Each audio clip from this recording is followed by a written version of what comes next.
क्या आपने कभी सोचा है, जिस भगवान को हम महादेव कहते हैं, जो शमशान में रहते हैं, भस्म लगाते हैं, गले में सर्प धारण करते हैं, ऐसे विरक्त योगी ने विवाह क्यों किया? और वो भी एक ऐसी देवी से जिन्होंने उन्हें पाने के लिए हजारों वर्षों तक कठोर तप किया। आज की कथा केवल एक विवाह की कथा नहीं है, यह है त्याग, तपस्या, प्रेम और ब्रह्मांडीय संतुलन की कथा। आइए इस कथा को समझने के लिए समय में पीछे चलते हैं। यह प्रसंग माता सती से आरंभ होता है।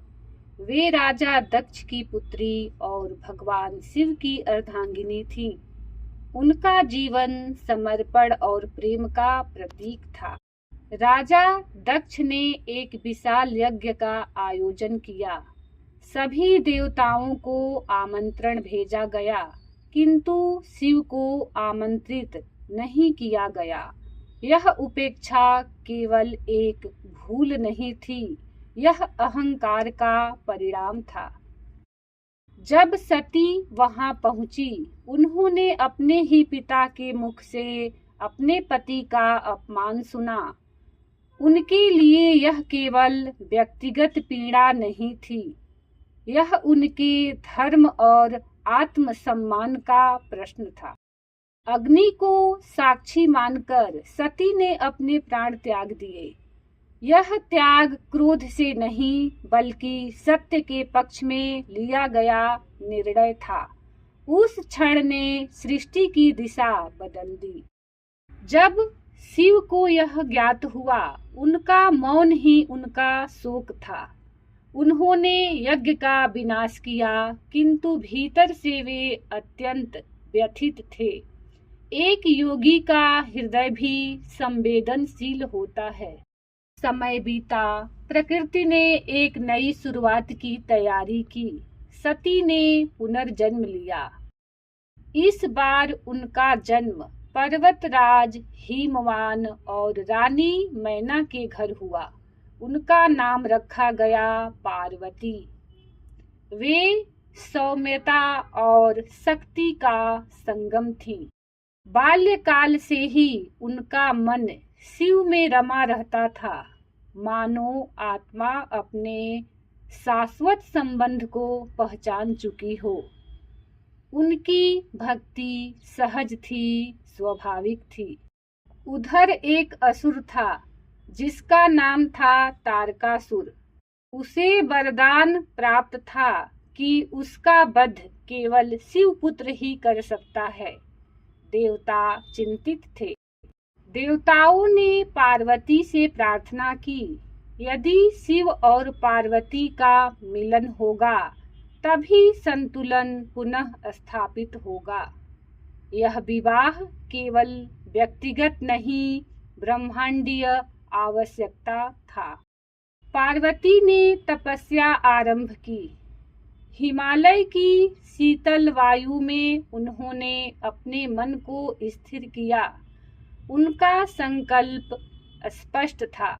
ऋतुएं बदलती रहीं, कभी वर्षा, कभी शीत, कभी तपता सूर्य, किंतु उनका ध्यान अडिग रहा। उन्होंने अन्न का त्याग किया, फिर फल और पत्तों का भी। तप धीरे धीरे शरीर से ऊपर उठकर चेतना का साधन बन गया। यह केवल साधना नहीं थी, यह आत्मा का आह्वान था। यह प्रेम का शांत और गहरा स्वरूप था। देवताओं ने सहायता के लिए कामदेव को भेजा। उन्होंने शिव की समाधि भंग करने का प्रयास किया, किंतु शिव की चेतना अडिग थी। उनका तीसरा नेत्र खुला, कामदेव भस्म हो गए। पर पार्वती का ध्यान विचलित नहीं हुआ।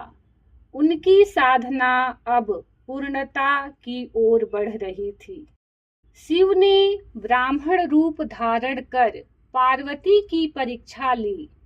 उन्होंने शिव के विरक्त स्वरूप का उल्लेख किया। पार्वती ने शांत स्वर में उत्तर दिया। उन्होंने कहा कि शिव उनके लिए केवल एक योगी नहीं, परम सत्य है। उनका विश्वास अडिग था। भक्ति ने अंततः ईश्वर को प्रसन्न किया। शिव अपने दिव्य स्वरूप में प्रकट हुए। उन्होंने पार्वती को स्वीकार किया। शिव की बारात अद्भुत थी, परंतु उसमें भी एक दिव्य संतुलन था।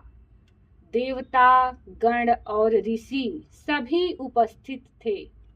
वेद मंत्रों के मध्य शिव और पार्वती का विवाह संपन्न हुआ। यह केवल दो व्यक्तियों का मिलन नहीं था, यह चेतना और शक्ति का संगम था। शिव चेतना का प्रतीक हैं। वे स्थिर, निराकार और मौन हैं। पार्वती शक्ति हैं। वे सृजन, करुणा और गति की प्रतीक हैं।